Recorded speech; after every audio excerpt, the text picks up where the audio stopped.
and so is really very good For a 5-year-old child. Yeah. But I think it's because of the slightly that spider web that's 3 feet in diameter, and Lawton wanted me to try to find a spider web back in West Virginia and a frog. He did drawings actually of all these shots. Hilliard Brown was dripping honey on that, and then it was superimposed photographically. Almost all the shots with animals in the boat are composite shots. Did you photograph that frog? No.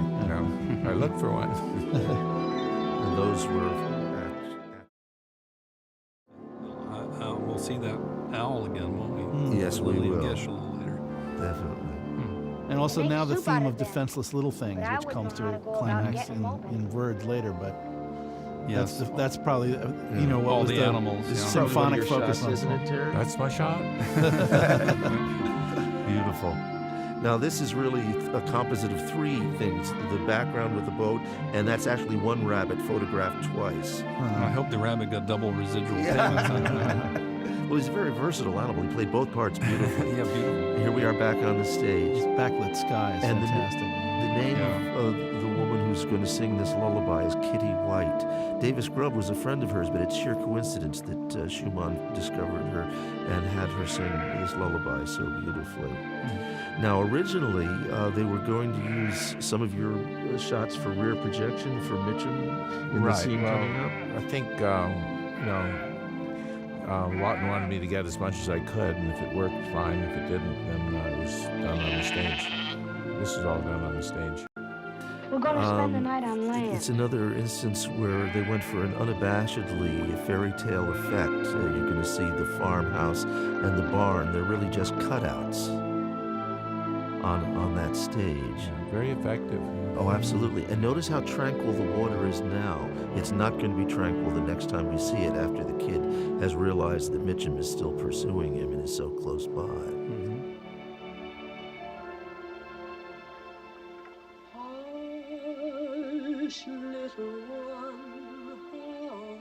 And how nice that the effect of the rooftop there being choppy, and turbulent and squiggly. Yeah, beautiful. Yeah.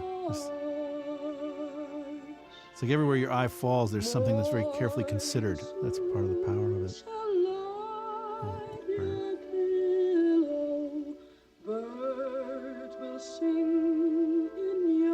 Now, Hilliard Brown had the idea of using forced perspective, and we'll see that coming up.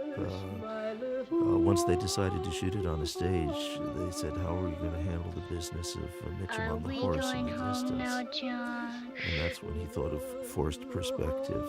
I'll say a little more about that when we get closer to the scene.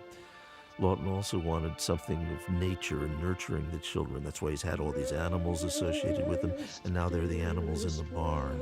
And I always question lighting the udders so brightly. Yes. They could have been silhouetted. Yes.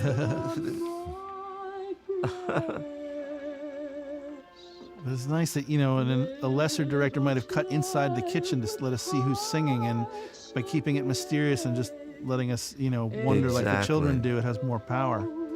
And it's a theme which is going to be used when they first meet Lillian Gish, so that we will see that John is associating with her with like the eternal mother, finally, succor at last.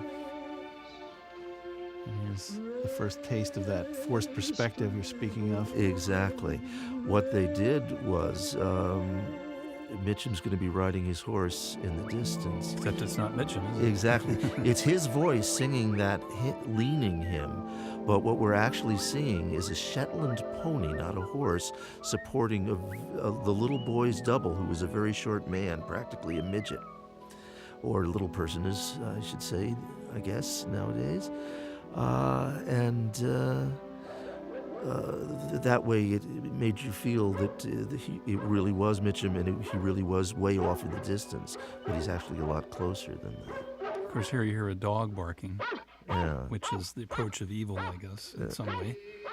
Reminds me of the dog barking in the graveyard scene that opens Frankenstein. Just a perfect touch. Now, of course, you hear Mitchum. And here's this great shot. Yeah. One of the unforgettable shots from people who've seen the picture. The whole movie has an effect on people who see it when they're young for the first time. And that was something the Lawton wanted, that impact on the young audience. So when did this film become a classic? Because it wasn't at the time. It wasn't at the time, no. It became a classic partly in the 60s and then the early 70s, and this is where, you know, in trying to set the record straight about aging, and I'm really grateful for the insight you've given, Terry, because a lot of film critics gravitate to his name, and I think that early on people were sort of accrediting a lot of it to him because of Death in the Family, and Paul Gregory was very irritated by that, and eventually, as the various biographies came out, his voice was heard loudest about, you know, like the missing script, that it was incoherent and so forth. Excuse me, there's the turbulent water now yes. that Mitchum has shaken up their lives.